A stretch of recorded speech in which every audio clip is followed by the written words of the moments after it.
The Student and the Mr. Henry. Seorang wanita muda yang dalam melakukan hal selalu gagal, mulai dari ujian semester yang gagal, dan ujian mengemudi yang gagal, dan hal percintaan yang gagal. Sampai akhirnya dia ketemu sama seorang kakek-kakek yang merubah hidupnya, di mana hidupnya mulai menjadi lebih baik.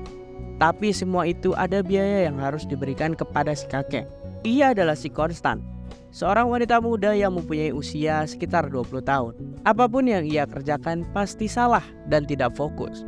Orang tuanya memiliki kios sayur dan buah.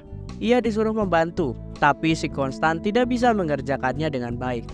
Pokoknya apapun yang dilakukannya selalu salah. Bahkan dia juga terlibat adu mulut sama sang ayah. Konstan ini menjadi seorang mahasiswi. Kampusnya cukup jauh dari rumahnya. Jadi ia membutuhkan tempat tinggal yang berdekatan dengan kampusnya. Akhirnya dia menemukan iklan apartemen yang menyewakan kamar. Ya, pemilik kamar tersebut bernama si Tuan Henry. Awalnya Konstan cukup kesulitan berbicara dengan si Tuan Henry. Tuan Henry ini tidak memperbolehkan Konstan untuk masuk ke dalam. Padahal dia mau cek kamar yang akan disewa tuh. Tapi karena terus-menerus berada di sana, akhirnya si Tuan Henry mengalah. Tuan Henry itu menyewakan sebuah apartemen yang cukup murah untuk kalangan mahasiswa. Kamarnya cukup kecil, tapi si Konstan suka dan ingin menyewanya. Tapi tidak semudah itu ia akan mendapatkan sebuah apartemen itu. Ia diberikan sebuah kertas tes yang harus diisi oleh si Konstan. Karena tidak hanya Konstan yang akan tinggal di sana. Karena banyak mahasiswa lain yang ingin menyewanya. Karena harganya yang cukup murah. Hingga beberapa hari kemudian Tuan Henry menelpon Konstan, memberitahu kalau kamar itu dimenangkan olehnya. Ya, hal itu adalah hal pertama yang dimenangkan oleh si Konstan. Tentu saja ia menjadi sangat senang. Jadi dia nggak perlu capek-capek lagi untuk bolak-balik ke rumah dan ke kampus. Perkenalan mereka tuh mulai berjalan di sini. Tuan Henry memang tidak begitu akrab dengan orang lain, tapi si Konstan dengan sabarnya terus mulai berbicara dengannya. Ketika itu Konstan lagi gabut dan gak fokus belajar tuh. Dia melihat ada piano milik Tuan Henry yang sepertinya tidak pernah dipakai. Konstan lantas memainkan piano itu dengan sangat baik.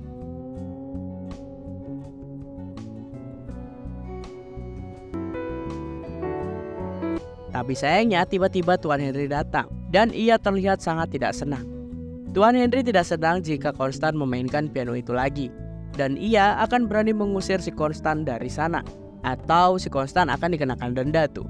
Tuan Henry memberikan penawaran yang bagus untuk si Konstan jika ia mau menuruti permintaannya. Dan memberikan si Konstan untuk memainkan pianonya. Tuan Henry itu gak senang sama menantunya sendiri. Pokoknya si Henry ini ingin menghancurkan rumah tangga anaknya sendiri. Supaya mereka tuh bercerai-berai. Konstan diminta untuk melakukan itu dengan cara melakukan pendekatan dengan anak laki-lakinya. Awalnya si Konstan gak mau karena dia bukan tipe perusak rumah tangga orang. Tapi jika diberi keringanan biaya sewa, Konstan akan melakukan itu. Dia meminta untuk 6 bulan gratis. Tapi si Tuan Konstan meminta 3 bulan. Dan sampai akhirnya mereka deal. Tinggal di kota Paris membutuhkan biaya yang sangat lumayan besar. Apalagi ia menjadi seorang mahasiswa. Jadi si Konstan ini mencari pekerjaan supaya bisa bertahan hidup. Dia melamar di sebuah restoran dan akhirnya ia diterima.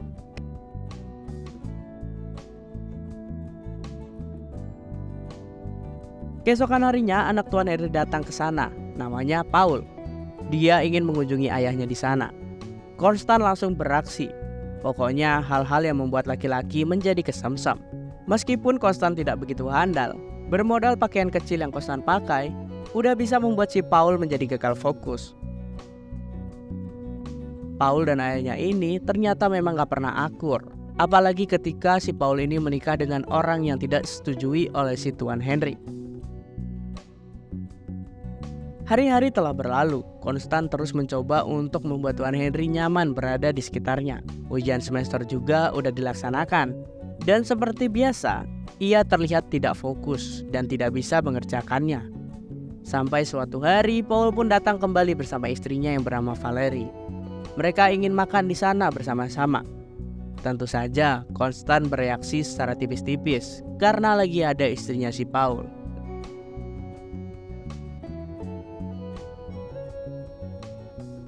Lagi-lagi Paul dan ayahnya pun gak bisa akur, padahal kala itu mereka sedang lagi makan keluarga. Jadi si Konstan mencoba mengalihkan pembicaraan tentang ujian semesternya dan hal-hal buruk lainnya yang tidak bisa ia kerjakan. Perkataan itu pun mulai ditentang. Tuan Henry merasa bahwa ia memiliki bakat yang lain, mungkin dalam hal musik, terutama memainkan piano. Meskipun awalnya ia tidak mengizinkannya, tapi si Konstan ini memang sangat baik dalam memainkan alat musik. Bahkan Tuan Henry saja sampai berkaca-kaca karena teringat tentang mendiang istrinya. Karena mendiang istrinya sangat suka memainkan piano tuh. Meskipun begitu, Valerie sangat suka dengan si Konstan. Ia baik dan juga sopan, yang membuatnya menjadi sangat ramah kepadanya. Hari pengumuman kelulusannya telah tiba. Semuanya pada melihat hasilnya, termasuk si Konstan. Namun sayangnya Konstan dinyatakan tidak lulus. Dia sangat terpukul dan sedih, sementara teman-temannya berhasil. Rasa frustasi akhirnya membuat dia pergi ke bar, mencoba melupakan apa yang terjadi di hari ini. Semua ikut sedih, termasuk Valerie dan Tuan Henry. Selama ini memang dia tidak berguna. Tidak ada yang bisa ia kerjakan dengan baik. Namun Valerie membantah hal tersebut. Terlalu cepat untuk menghakimi diri sendiri, terutama Tuan Henry. Konstan bisa memainkan piano dengan baik. Jika hal itu diasah terus-menerus, pasti akan menjadi sesuatu yang berguna untuknya di masa depan. Tapi Konstan ragu dengan bakatnya tersebut, karena dia dulu pernah les musik. Lalu sang guru mengatakan kalau cara bermain piano Konstan lebih jelek daripada yang lain. Hal itu membuatnya menjadi sangat trauma. Untuk menenangkan pikirannya itu, dia pun pulang ke rumah orang tuanya. Kala itu ayahnya bertanya soal hasil ujian si Konstan. Ia pun berbohong kalau dirinya telah lulus. Konstan ini hampir benar-benar putus asa. Sampai suatu ketika ada beberapa surat kabar masuk ke apartemen si Tuan Henry. Dan salah satunya adalah audisi musik. Tuan Henry pun meminta Konstan untuk mengikuti audisi tersebut. Tapi sepertinya ia tidak tertarik sama sekali. Aksi Konstan untuk menjatuhkan rumah tangga Paul terus berjalan. Kali ini sepertinya Paul makin tertarik dengannya. Bahkan si Paul ini mendatangi si Konstan di tempat kerjanya. Sungguh sangat nekat kelakuan si Paul. Ia pun mengajak si Konstan untuk jalan-jalan main ke bar. Hingga akhirnya mereka saling sangat dekat. Memang si Paul hampir menang banyak, tapi sayangnya si Konstan memilih untuk pulang daripada melakukan kerja kelompok dengannya.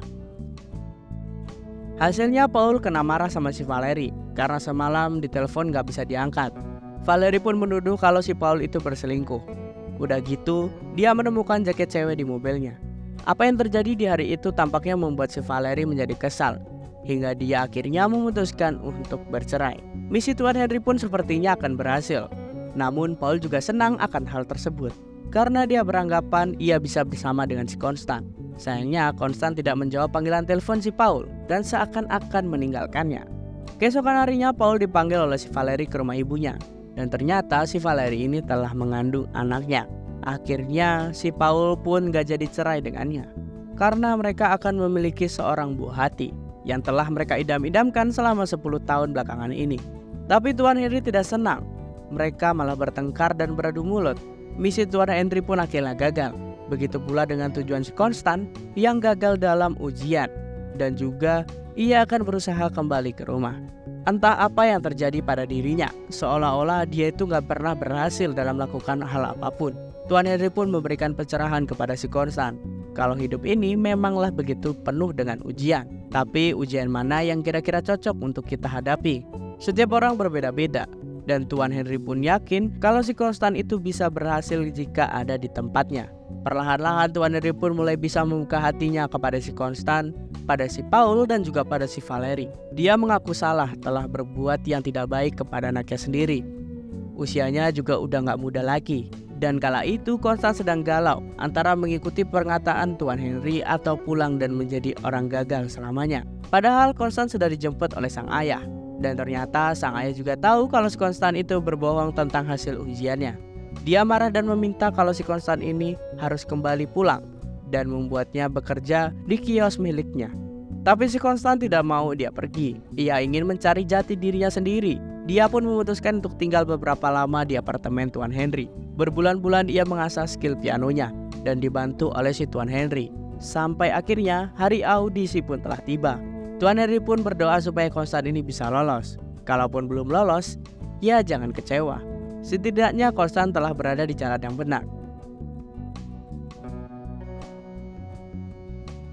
Dan pada akhirnya Konstan pun memang belum lolos. Tapi hasilnya tidak buruk tuh.